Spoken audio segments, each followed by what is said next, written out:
રાજકોટમાં ગોપાલ ચોક નજીક નાણાકીય લેતીદેતીના મામલે કૌટુંબિક સગાઓ વચ્ચે લોહિયાળ માથાકૂટ સર્જાઈ હતી, જેમાં ભત્રીજા હાર્દિક ધોળકિયાએ કાકા સુરેશ ધોળકિયા પર હુમલો કરતા તેમનું મોત નીપજ્યું હતું. આ હિંસક ઝઘડો હવે ડબલ મર્ડરમાં પલટાયો છે, કારણ કે સારવાર દરમિયાન મૃતકના ભાઈ રાજેશ ધોળકિયાનું પણ હોસ્પિટલમાં મૃત્યુ થયું છે. એક જ પરિવારના 2 સભ્યોના મોતથી રૈયાધાર વિસ્તારમાં ભારે અરેરાટી વ્યાપી ગઈ છે.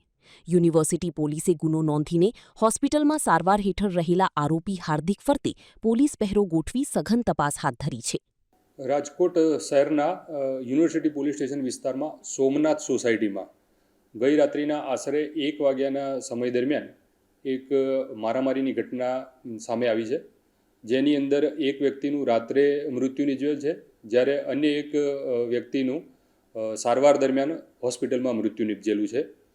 આ બનાવ અનુસંધાને યુનિવર્સિટી પોલીસ સ્ટેશનની અંદર સામસામા 2 ગુના નોંધાયેલા છે, જેમાં પહેલા ગુનામાં ફરિયાદી લાખાભાઈ સુરેશભાઈ ધોળકિયા એમના દ્વારા આરોપી હાર્દિક ધુળાભાઈ ધોળકિયા વિરુદ્ધ BNSની કલમ 103 મુજબ ગુનો નોંધવામાં આવેલો છે, જ્યારે બીજા ગુનામાં ફરિયાદી હાર્દિકભાઈ દ્વારા 4 આરોપીઓ વિરુદ્ધ BNS 109(1 એટલે મૃત્યુ નિપજાવવાની કોશિશ બાબતનો ગુનો નોંધાયેલ છે.